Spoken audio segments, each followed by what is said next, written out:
Merhabalar. Tabii ki günaydın, tünaydın, iyi akşamlar, iyi günler. Çünkü herkes farklı saatte izleyecek değil mi bir tanelerim? Şöyle bir umutlu bir sabahtan hepinize selamlar, sevgiler. Her gün bulut var diyorum Nuran'a. Sonra bu bulutlar kaybolup gidiyor. Ama bugün bulutlar kara kara Allah'ım. Hayırlısından, en iyisinden, en güzelinden her şeyi sen bilirsin. Sen layık gör bize ya Rabbim. Sen layık gör ya Rabbim. Yağmursuz, susuz, umutsuz, mutsuz bırakma ya Rabbim. Gününüz hayırlı, bereketli, huzurlu geçsin bir tanelerim. Yarınınız bugünden güzel olsun. Şöyle sabah turu yapayım. Tabii ki Fatoş bakakalı ne kadar zaman oldu. Çok temizlik yaptım, çok temizlik yaptım. Ama bakın bir dakikada yine doldu şuralar. Bu dolmuş demiyorum tabii ki, dökülüyor. Çünkü bağımız var, bostanımız var.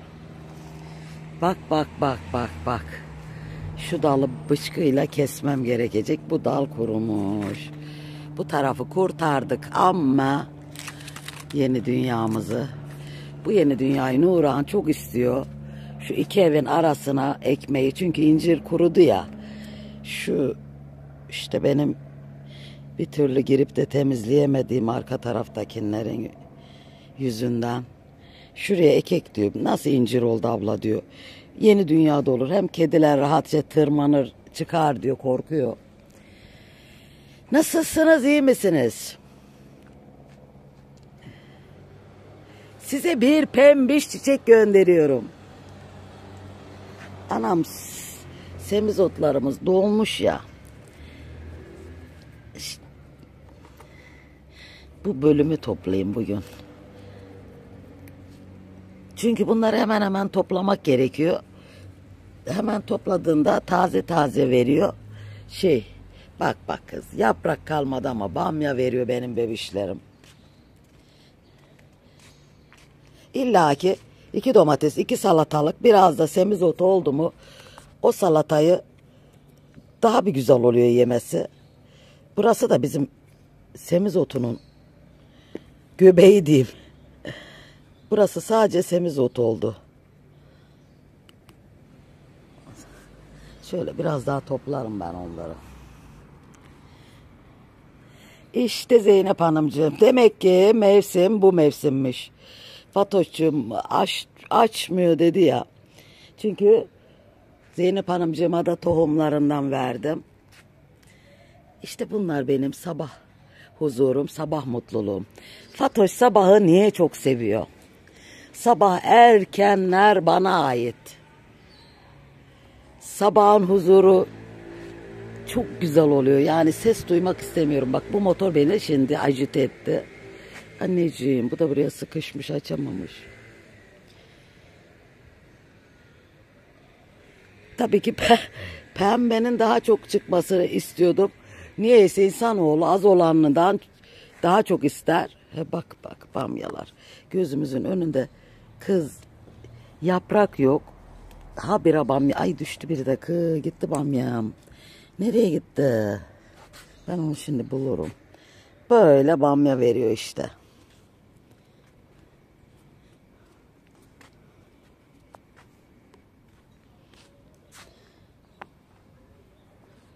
Kışa kadar veriyor. Yani önce bol bol koyuyorduk ya. Şimdi de az az koyarız. Ne olacak?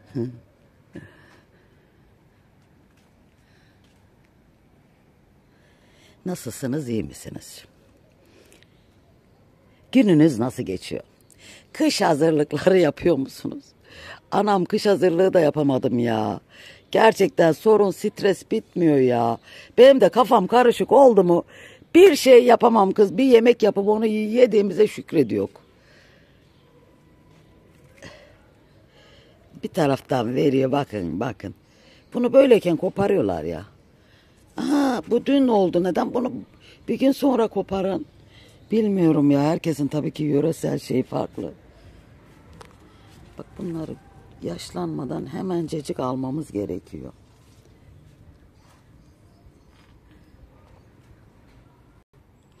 Semizotu kışa kadar 4 tane bamya bir tane yere düştü. Ben birkaç tane daha bulurum. Görükmüyor çünkü. Kız azıcık yerde bile gözükmüyor kız. Hani tarlalarda unutuyor. Pazarda satıyorlar ya dev gibi. Niye böyle dev gibi satıyor diye. Adamlar büyütmek ister mi? Biz şurada kaçırıyorsak o tarlanın arasında bir de büyük büyük oluyor ya. Nasıl kaçar değil mi?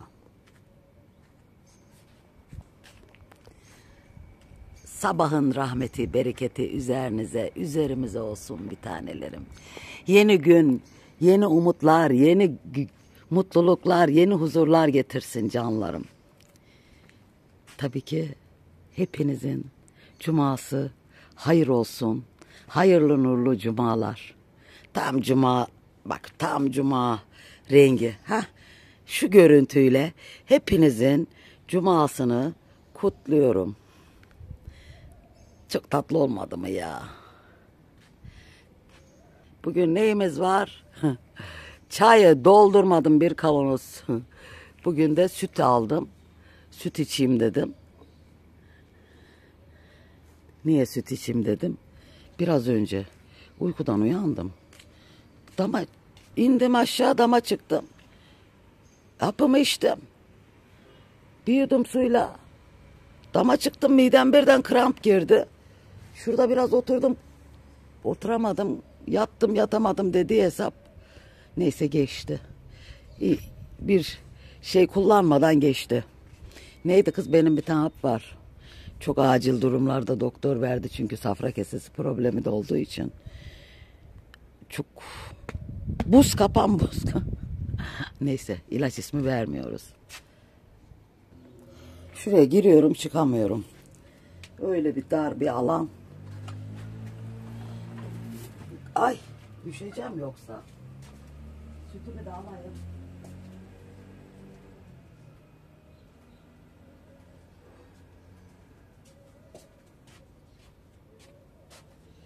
İşte ben bu işi bilmiyorum ya. Kapattım mı açtım mı bilmiyorum. Açmışık.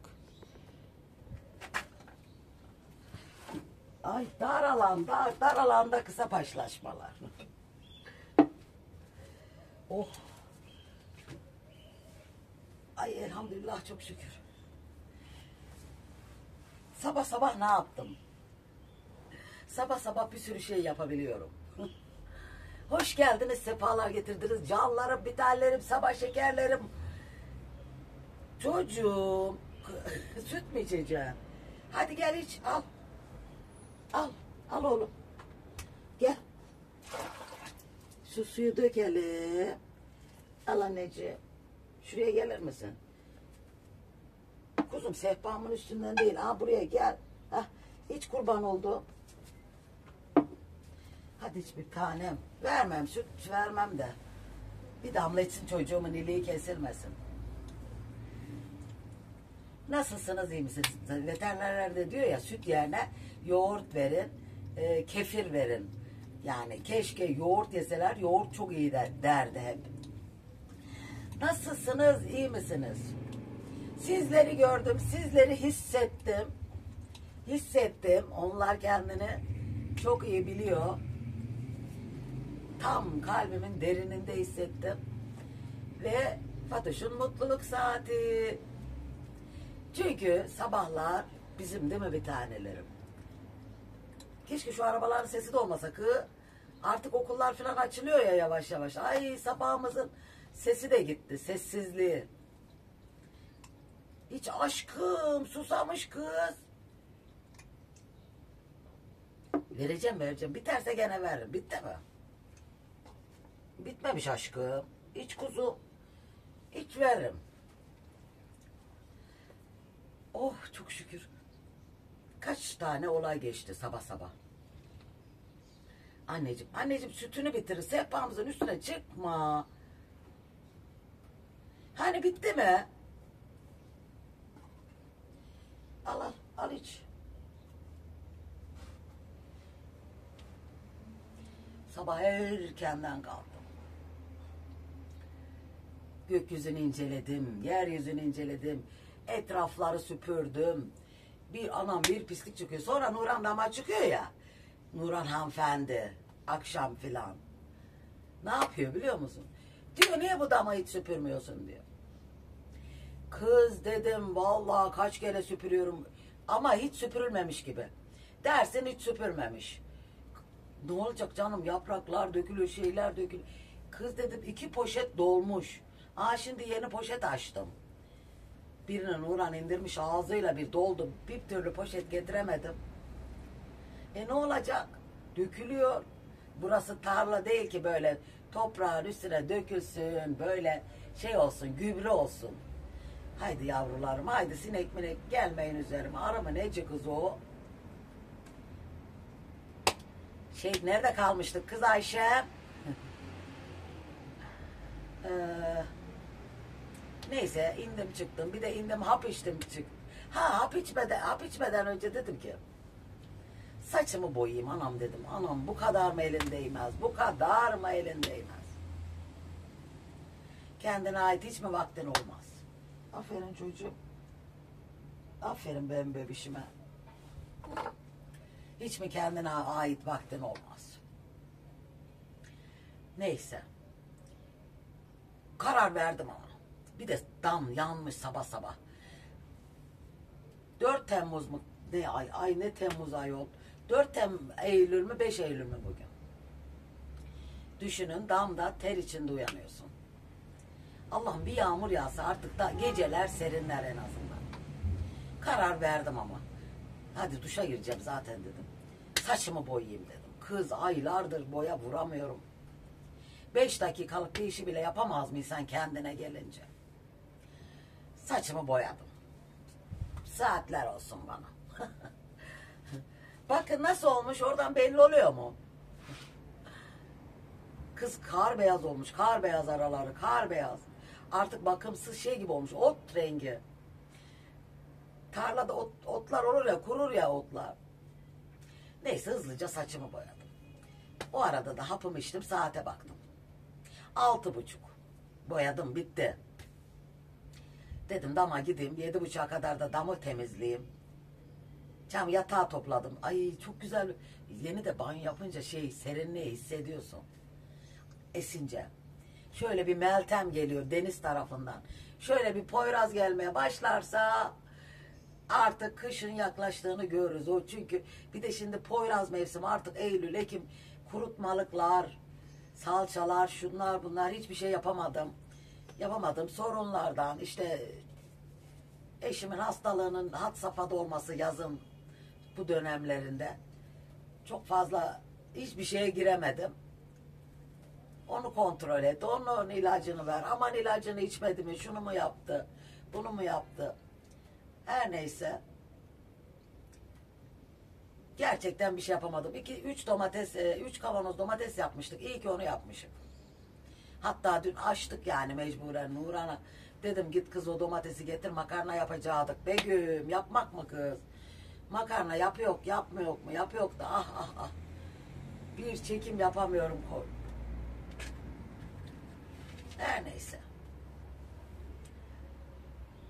Neredeydik anam bacım ya? Bir makarna yapacağız. Tavamız vardı. Rica etsem, tavamız izlenmedi bir tanelerim.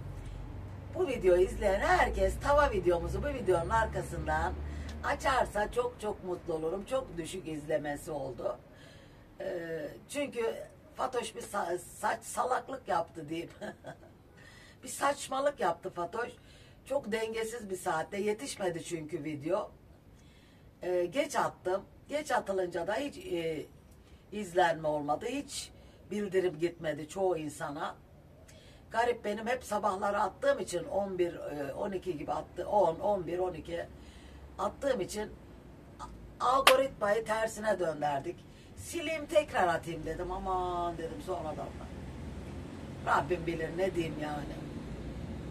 Bu videomuzu izleyenler tekrardan bizim tava videomuzu, patlıcan tavası videomuzu açarsanız çok çok mutlu olurum bir tanelerim. Gerçekten izlenmesi çok düşük oldu. Genelde yemek videolarımız daha fazla izleniyor. İnşallah kendime gelince bol bol yemeklerimizi de çekerim. Düzeleceğim. Benim de sorunlar bitmiyor. Kafan rahat olmayınca vücut da rahat olmuyor. Bilinmeyen bir ses kısıklığı. İyice kapanıyor sabah kalktığımda. Akşama kadar açılıyor. Ama üzüldüğüm zaman tekrar tıkanıyor. Veya canım bir şeye sıkıldı mı direkt boğazım kilitleniyor. İyi olacak, her şey sizinle birlikte çok hoş olacak, güzel olacak. Siz de anlatın da ben de dinleyeyim. Herkes neler yaptı? Zar anam yaptı, zar herkes. Bir tane şey gördüm. Yazı.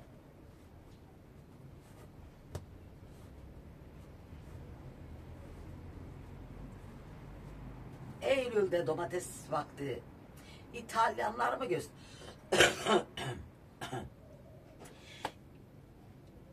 Kız aslında lafımızı unuttuk, dur burayı unutmayın. Domatesi buraya koyduk. İşte çıktım, saçımı boyadım. Saçımı boyayınca da haplarımı içtim, sabah haplarımı.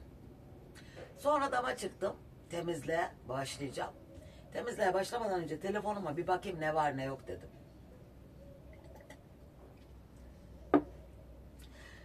Niye süt içtiğimi anlatacağım. Sandalyeye güzel, daha güneş de yok sabahın şeyinde, seherinde.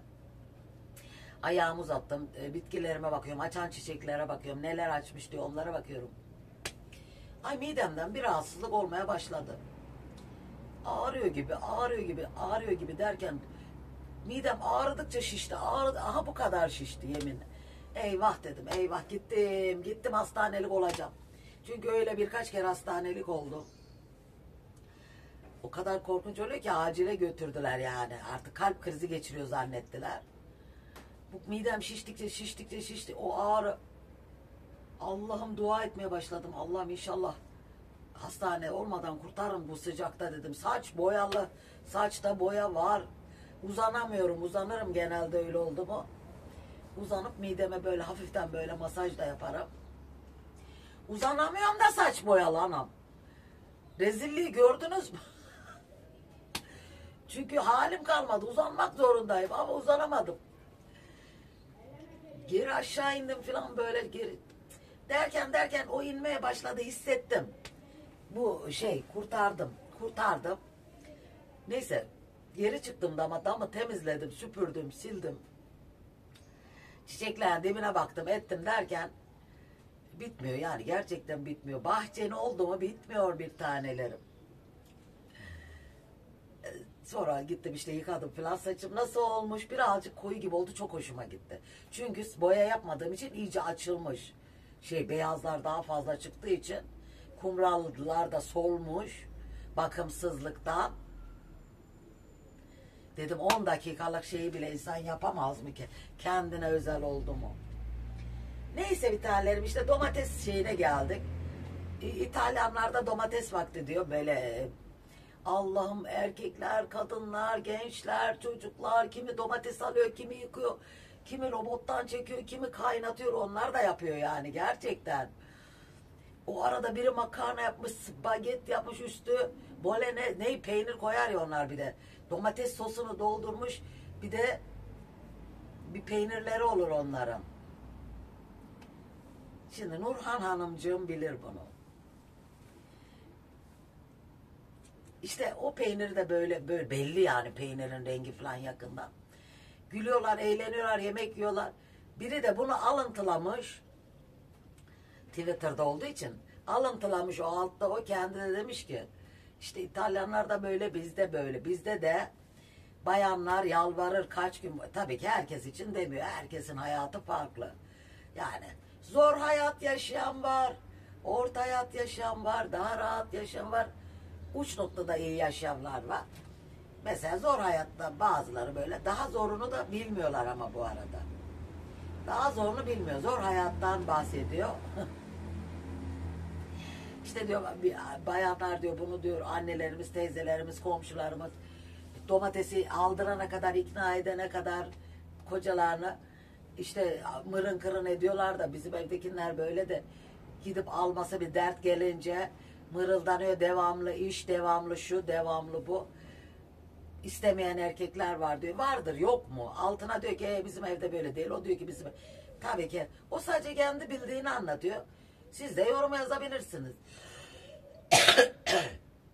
Bizim evde diyor böyle diyor mesela, işte sorun çıkarır. Yine mi böyle işler? Of, ben rahat televizyon izleyemeyeceğim. Sizin sesinizi mi dinleyeceğim gibisinden. Çoğu da diyor biz eşimle birlikte yaparız. O diyor ki eşim alır gelir ben yaparım. O soyar, ben doğrarım. Hoş sohbetler. Tabii ki bunun daha zoru da var. Bayan demiş ki mesela beyime söyler. Bey zorla gider alır gelir. Bunu hiç gidip almayan da var. Gidip pazarda eliyle. Bizim buradakilerde hepsi öyle valla. Herkes gidiyor pazara. Bayanlar onu zorla pazar arabasına koyuyor. Valla o gün bir teyze gördüm. Ben de pazara gidiyorum. Teyze geliyor. Ay bir yaşlı.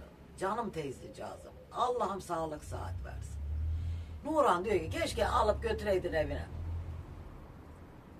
Teyzecağızım bir yaşlı. Bir yaş, Allah'ım güzel ömürler versin hepimize inşallah. Hava 50 derece. Ben gidemiyorum. Daha pazara yeni gidiyorum. Alnımdan vurdu güneş, yandım. Ay teyzecağızımı gördüm. Bir üzüldüm. Bir üzüldüm. Karşı yoldayım ben, o öbür yoldan geçiyor. Dönecek, ben arabayı bekliyorum. Ama Nurhan diyor ki keşke abla götürseydin kız evine diyor, arabasın. Dedim valla arabayı zaten yoldan karşıdan karşıya geçemedim. O bu tarafa gidiyor. Bilemen anam, bilemen. Alın götürün evine. Aksi bir evladı olur evinde veya bir şey olur. Ha, herkesi yok mu zannediyorum. Çocuğu da vardır, gelini de vardır belki. Doldurmuş kız arabayı da. İnsanoğluna güvenemiyorsun gerçekten. Alıp götürmek ben de isterim. Benim elimde kendi pazar arabam. Bir hastayım zaten, zar zor kalktım. Sadece gideceğim kendime. Ne alacağım dedim ya, bir yemeklik alıp geleyim dedim ben. Bir de karpuz canım istiyordu. İçim yanıyor.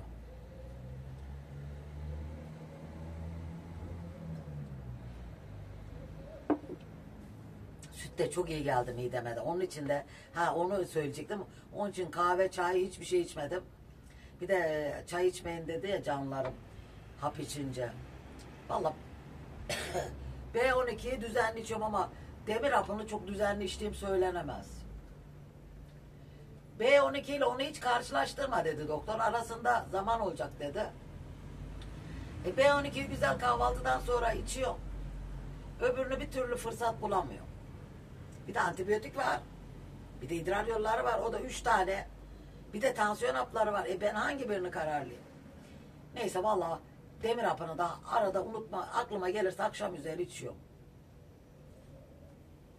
Ay ne bileyim ya. Demir hapını içmesem B12 bitse sonra mı onu içsem? Bilemedim ya vallahi. Midem bugün kramp girdi. Korkmaya başladım.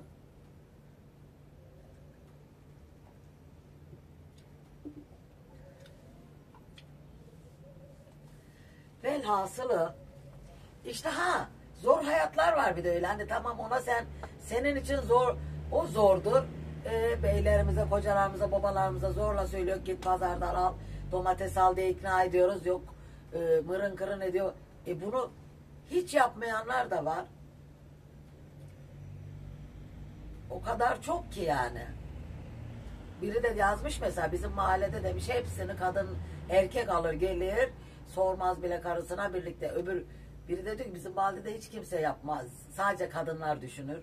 Bizim burada da öyle ya, bir eşi alan milyonda birdir. Zaten çoğunun eşi yok. Çoğununki hasta. Çoğununki de almıyor. Ya kadınlar kendi başına gidip pazardan sadece valla benim gördüğüm sadece pazar arabasına o kadınlar koca kasayı doldurtturuyor. Çekemiyor ki götürsün evine. Zaten pazarda yorulacak. Onu taşıyacak, yorulacak. Onu evine çıkaracak. 1. kat olabilir, 2. kat olabilir. Velhasılı.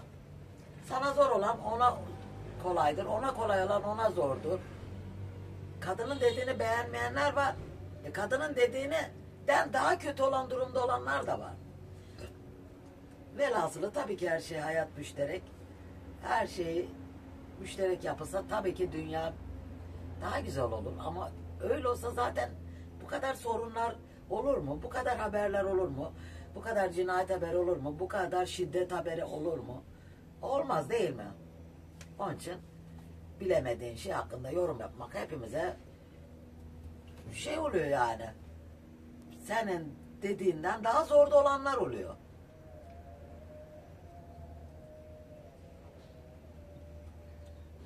Oh vallahi iyi oldu mideme de. Şimdi Allah korusun o kramp girecekmiş zaten. Hadi bir de kahve ya da çay içseydim. Çay da olmaz da benim kahve de oluyor. Bir de kahve içseydim o kramp o arada girseydi. Çünkü benim canlı yayında girdi kız birinde kahve içerken. Vallahi bile aklına gelenler kimler? Canlı yayında kramp girdi yani yayını kapatmak zorunda kaldım. Kahve içtikten sonra vallahi çok ilginç. Ben eskiden çay içmezdim. Sadece kahve içerdim. Kahveyi severdim gençlikte. 1, 2, 3 kahve tercihimdi. Çayı hiç sevmiyordum. Nasıl olduysa yıllar sonra birinci kahve neyse de ikinci kahvede mutlaka unutup yanılıp şaşırtan kahve içersem kramp giriyor yani mideme. Ben de anlayamadım. Neden? Ay çok hoş oldu. Islak ya saçım. Hafiften de esiyor. Bayağı bir yaylada. Ha bugün neredeyiz? Bakayım. Bugün yayladayız. Çünkü hafif bir serinlik var. Ağacın altında şöyle. Ağacın altında ormanı seyrediyorum. Bakayım. Çam ağaçlarında sincaplar. Ay o sincapın tatlılığı ne kız?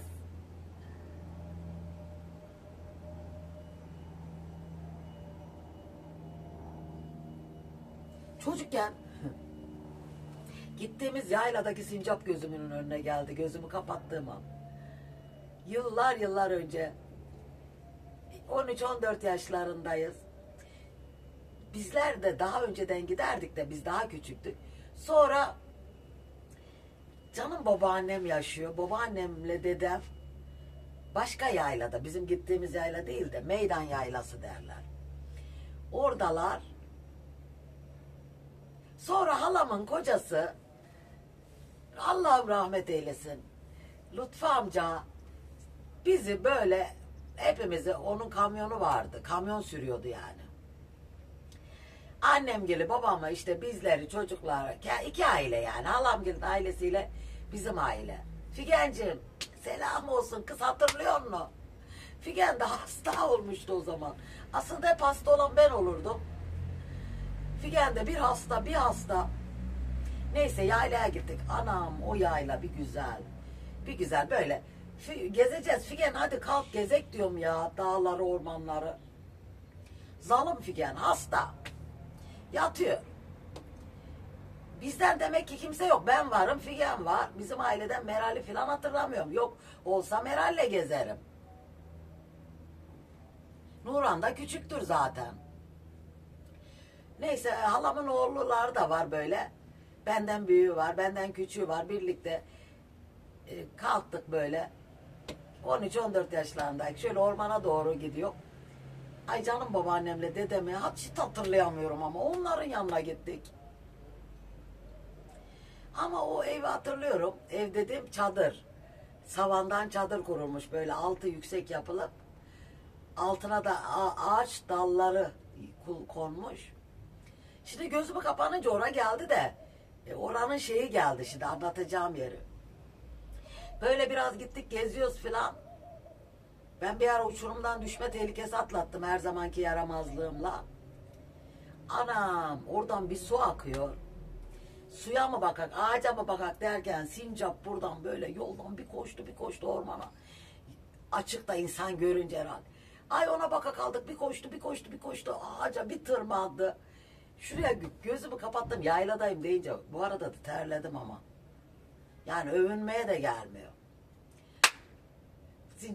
O sincap geldi gözümün önüne. Bu arada Figen unutmadım. Aşk olsun gezecektik. Bak fırsat bir kere çıkıyormuş insanın eline. Fırsat bir kere düşüyormuş gezememiştik. Ay neyse çok güzeldi ya. Siz de hadi bakalım.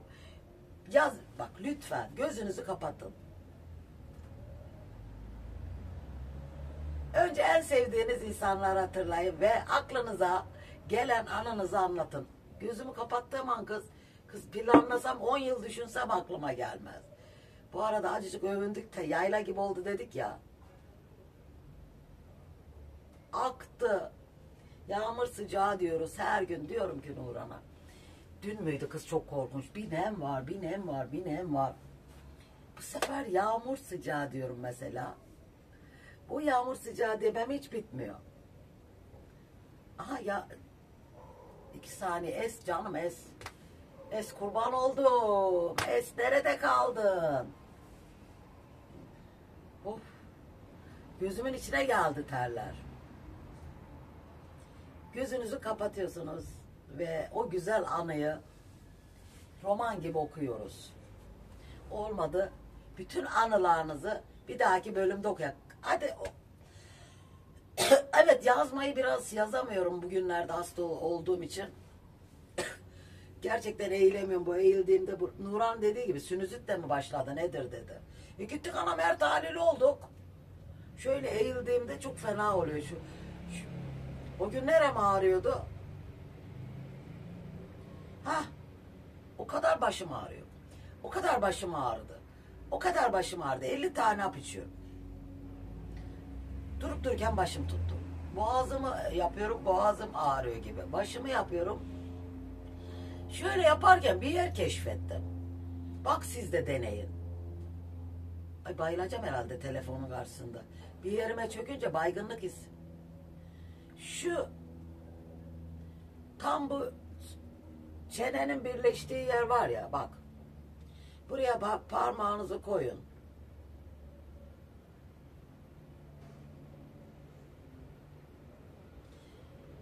Baş ağrısını şıp diye kesiyor. Ben buldum, aman aman aman aman. Bunun şeyi benim. Patenti. Benim elimde aslında vardır böyle. Neyse, söylemeyin. Anneciğim derdi böyle. Elimi koyup okuduğum zaman o kişinin oradaki ağrı hiç kalmazdı. Anneciğim derdi, kurban olayım. Canım anam, nurlarda yat. Dedemin elini sana geçmiş derdi ya. Dedesi böyle okuduğu kişi iyileşirmiş mutlaka. Ay denmez derler de vallahi aramızda kalsın. Vallahi denmezmiş böyle şeyler. Elimi koyup böyle kimin, tabii ki yakınlarımın, yeğenlerimin, akrabalarımın, eş tarafından, şey tarafından elimi koyup okuduğumda o bölge tamamen ağrıyan yer tümden geçerdi. Allah'ım Rabbim korusun canım, Allah'ım binlerce şükürler olsun.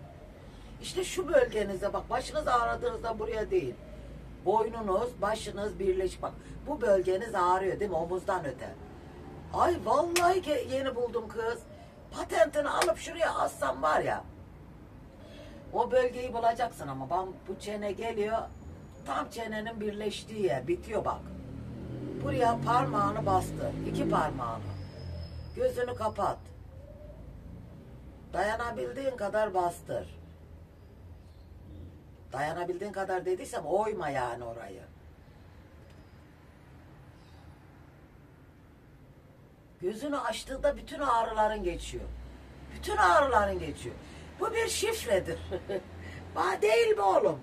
Okuyayım bakayım neren ağrıyor. Kurban olili. Yaradana kurban olili anneciğim. Sütünü içtin mi oğlum? Bak seni var ya. Seni mık yaparım ha. Sen yemeğe az yiyorsun, az. Biraz kilo alman gerek.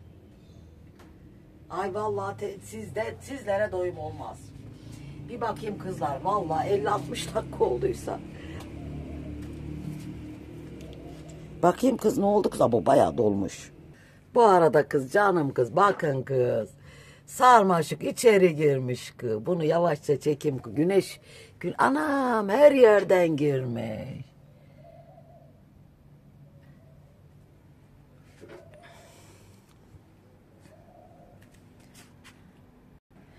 Ay hadi canım ya.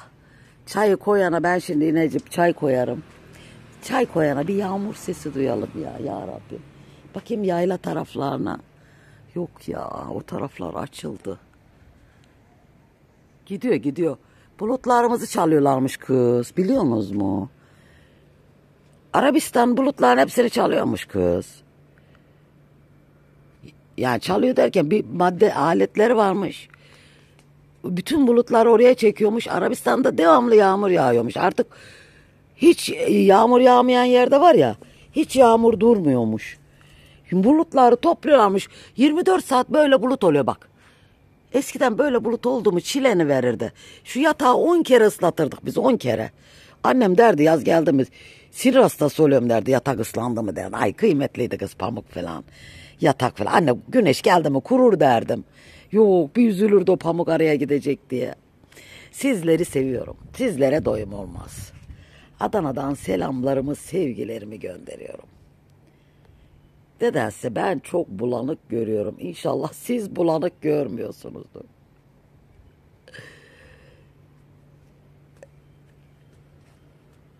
İşte şurada sarmaşıklar. Artık sarmaşıklarımız başladı. Horoz ibik. Ay bu horoz ibiğinin bir tohumu var bak.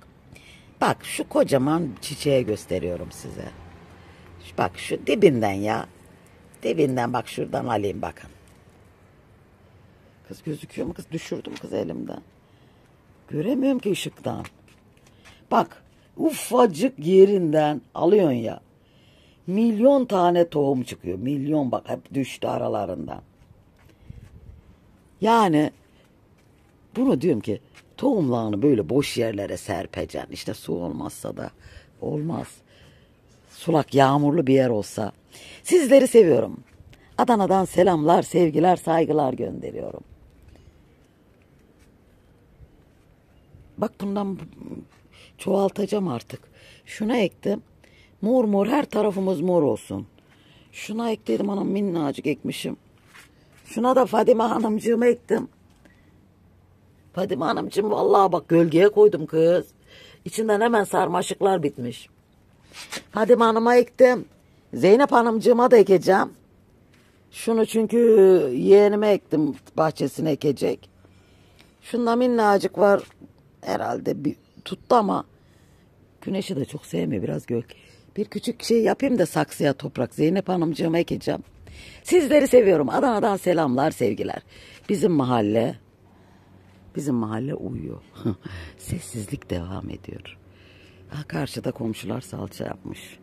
6 leğendeydi. 8 leğende miydi? 6 leğende miydi? 4 leğene düşürmüş. Leğende de nasıl kuruyor kız? Bir daha ince beyaz naylon alınır. Ona serinir. O daha buna göre şeydir. İyidir. Sizleri seviyorum.